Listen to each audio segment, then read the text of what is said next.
Hey everyone, welcome back. Gamer Joe here. I decided that this needed to be the first game featured on my channel, Rising 5 by Grey Fox Games and the fantastic Vincent Dutrait. Just a little background on how I discovered Mr. Dutrait. I remember going into one of my local game stores here and seeing the game called Discoveries, the Journals of Lewis and Clark. And of course, he did the art for it. So I knew nothing of the game, just grabbed it off the shelf, looked at the back of the box, did some further investigating right then and there with my smartphone, and found out it was a dice game and it got pretty solid reviews. So I knew I needed to have it right then and there. So purchased it, took it back home, broke it open, went through all the components. The art throughout that game is fantastic. So I was extremely happy, and of course got to play it a bunch, and it's a really solid dice game. So if you haven't played it, you should check it out. But then that started my journey into other games that he has done. He's done Broom Service, he's done Raptor, Robinson Crusoe. He's done a little artwork in a game called Elysium. He has definitely a lot of hits under his belt, and so if I don't own them, I definitely have played them. I own a few of his games.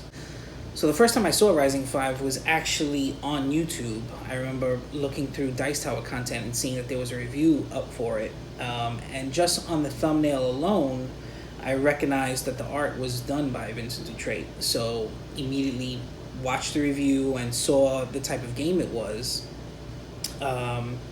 It's a cooperative game where you use an app to figure out a puzzle. A very quick game. Games last about 30-40 minutes tops. And so I decided I needed to have this in my collection. So I went to their website, was able to pre-order it, got it in a couple weeks ago, and just been amazed and blown away by the art throughout the game. So just a little bit about the setting of the game.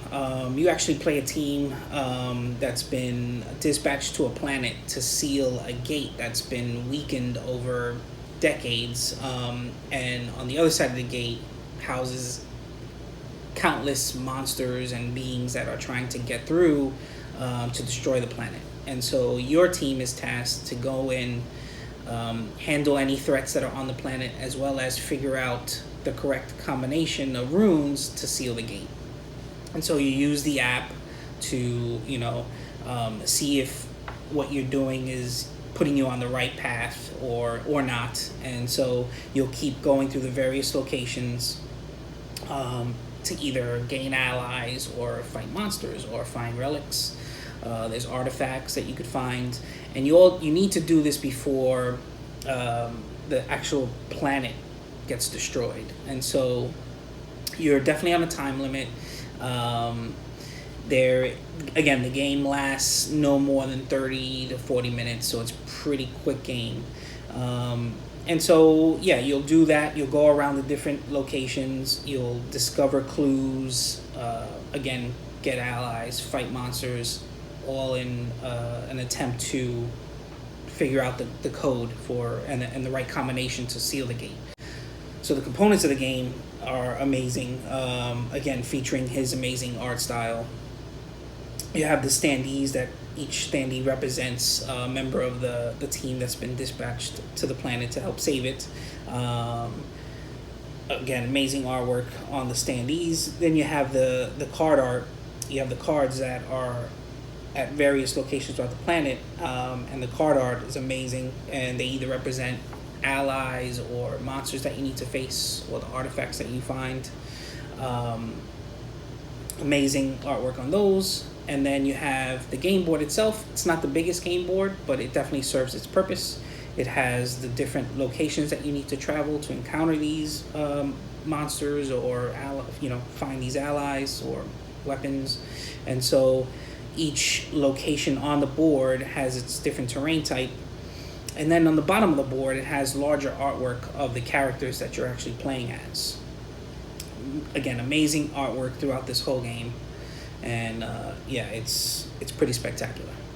So what I wanted to do towards the end of my videos is talk a little bit about if the artwork in the game actually meshes well with the mechanics.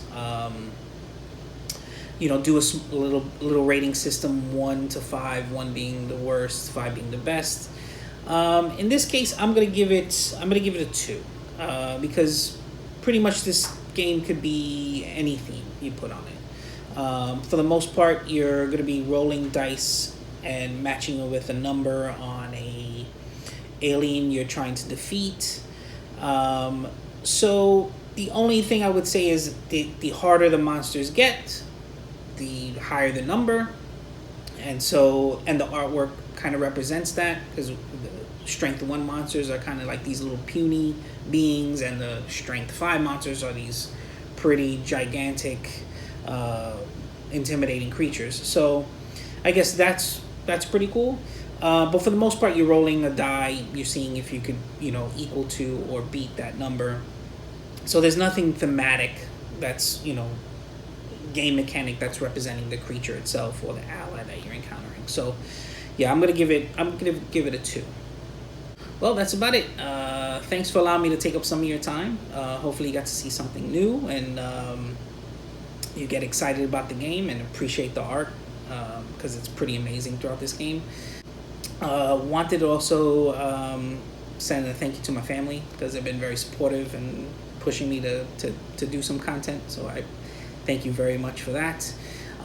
Just also wanted to say, remember, board gaming is all subjective, just like art. So what's good for one person might not necessarily be great for somebody else.